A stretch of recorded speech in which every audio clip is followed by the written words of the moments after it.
ist. Ich heiße euch nochmal herzlich willkommen zum diesjährigen Frauenkampftag in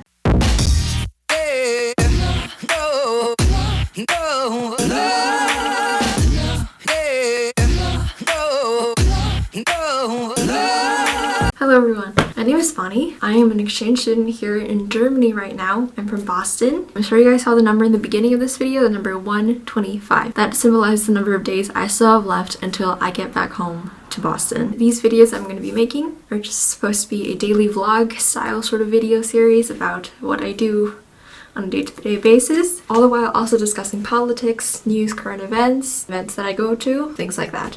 So expect that coming up too. So what happened to me lately? As far as today went, I just got back from Strasbourg, which is a wonderful, beautiful city in France, kind of on the border between France and Germany. It takes about an hour and a half to get from Freiburg here to Strasbourg. In Strasbourg, you can see the European Parliament, you can see the cathedral, and what's also really cool is that a lot of the buildings are still preserved from before World War II. So what that means is that you can see a lot of the cool architecture from before the war. A lot of the shops, when you go into them, the floors still kind of crackle and creak from the old wooden boards from even before the war. So my trip to Strasbourg today was with my class. We were allowed to have a couple hours to ourselves to go shopping, which I did go shopping. And then we had a short tour of the cathedral, and then we had to come back, kind of all in the span of a day, which I thought was kind of short, but at the same time, it's a class trip. Understandable. And yeah, it was still really fun. So right now I am walking towards the streetcar station so that I can take the streetcar into the city, because there's a demonstration going on right now at the city theater. We're right outside of it because today is International Women's Day, and there's a group there to protest against a very extreme right-wing group. Well, they're not as extreme as they are in the US, but they are a right-wing group that is taking hold, and a lot of people are against them. The official slogan of the march, or the demonstration, is called "We're against racism, we're against sexism, and we're against capitalism." So I just wanted to go there and see what that's about. Just right up.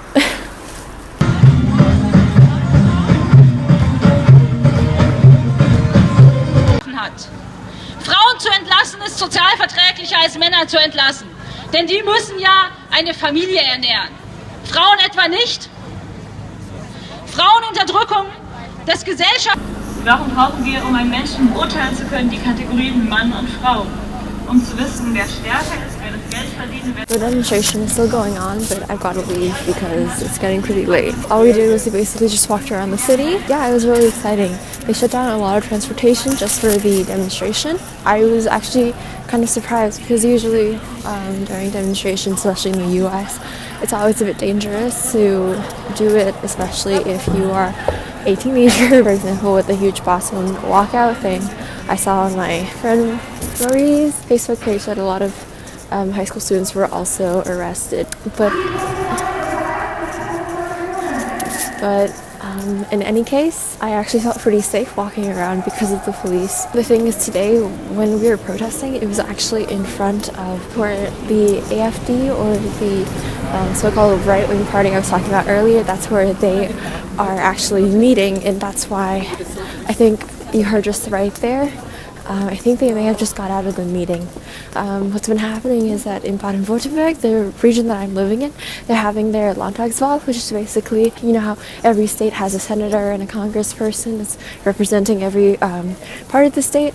It's kind of like that, but they have their own kind of governing region. And because of this, people were really surprised because the AFD, or the Alternative für Deutschland, Alternative for Germany, actually had a higher percentage point than a couple parties that had a high percentage point in the past, which is really surprising, and that's why they wanted to do this kind of demonstration today. It just so happens that today was coinciding with the International Women's Day, and that's also why the topic of sexism, trans rights, gay rights were also brought up.